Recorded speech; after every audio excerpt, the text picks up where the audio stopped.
The stock market yo-yoing back and forth like crazy. Trump's finally putting China in its place, and rates are spiking. We'll cover that and more over the next few minutes, but first, who am I and why should you listen? I'm Adam Carney with First Mortgage. I'm a loan officer with 12 years experience, and I'm constantly studying things like this to see how it might impact homebuyers in today's market. If markets and rates jumping today has you freaking out, I'm here to either calm your nerves or light a fire depending on your appetite for risk in the housing market. We'll unpack the end game, why tariffs are here to stay, where they're going, and why you'll continue to love them. This is Rate in Reality.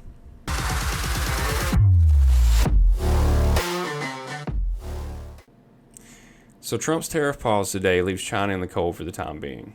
Stock markets are showing big gains, and all seems to be right with the world. And wouldn't you know it, that's in direct contrast to the tone of this video today. But tariffs could and should still be your home buying superpower, even after today's twist. Tariffs are coming back, and Trump will have to double down throughout 2025. But to understand why tariffs are necessary, you have to understand how we got here. Before we go there, I want to give a shout out to Chamath Palihapitiya. That's a mouthful. He's a billionaire podcaster on the All In podcast, and he went on Flagrant Podcast yesterday and expanded on a lot of these thoughts in a really neat way. So Chamath, there's your hat tip. Back in 2000, the U.S. pushed global capitalism hard. We let China into the World Trade Organization thinking that a more capitalist country would be a more democratic and more predictable country.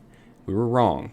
China then showed up and said, I've got more efficient factories and cheaper labor, and that created an arbitrage on steroids for a lot of American companies. And over the last 25 years, that's pulled jobs out of our economy and hollowed out the middle class. Now, we're still the big buyer on the world stage. Our consumerism and badassery in that respect cannot be understated. We represent over 25% of the world economy. Make no mistake about it, these other countries profit heavily off of us. But when we go to sell back our goods to them, they either heavily tax us or block us out altogether. And that imbalance is why Trump is bringing tariffs back. Like I said earlier, China's been left out in the cold for the time being, but I don't think that fight's over. I think it's just heating up. And here's another trigger warning for you. Tariffs are not chaos. They're strategy. Trump isn't after reciprocal trade. If he has a flaw, it's that big, beautiful verbiage that he uses. Tit for tat is far too simple. He wants proportional fairness. If a country taxes our goods, we tax theirs reasonably, enough to balance the scales. That pause today was a breather, but 2025 will be a showdown. He's also closing loopholes.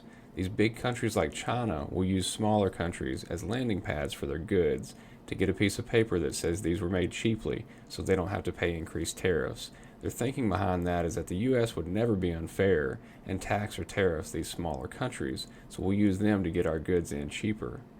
And the tariffs are going to put a stop to that, pushing production back home. Then it's a dual impact. We get more self-sustainable, more U.S. jobs, cheaper materials, and America's buying power runs the show again. Now the media will scream, tariffs crash everything, but we know they get paid to fearmonger. The truth is, tariffs are tools that we use to tweak surpluses and deficits to make trade fair. So that's the setup, and 2025 could flip the game. So where do mortgages and home buying fit into all this? Well, here's the payoff. If you've been listening, you now understand that tariffs on imported goods like lumber and steel force production back to the U.S. to save on cost. If we can make it here cheaper and help the labor force at the same time, we will. Or, at a minimum, our tariffs drive the cost of those imported goods down, making houses cheaper to build and home buyers pay less. As far as interest rates are concerned, Trump wants them to go down, and so does Treasury Secretary Bessent. He's faced with trillions to refinance over the next 9 months due to poor monetary policy over the last 4 years. Think one-year mortgage notes to the tune of around $9 trillion, if you can imagine that. Trump's playing chess. He's using the tools at his disposal to cause fear and uncertainty in the market while seeking fair trade across the board. That market instability will cause investors to flee to the safe arms of the bonds market, which will lower yields and mortgage rates right along with it. Not if, just a matter of when. Listen, tariffs are coming in 2025. It's the real deal, and it won't be without its pain. But home buyers, take note. If you time it right, there'll be a huge value add to cheaper cost and lower rates. This is your edge. Hit that like button if you're ready. Subscribe at Rate in Reality and drop a comment. Tariffs, yes or no. Stay sharp. More coming. Don't miss it.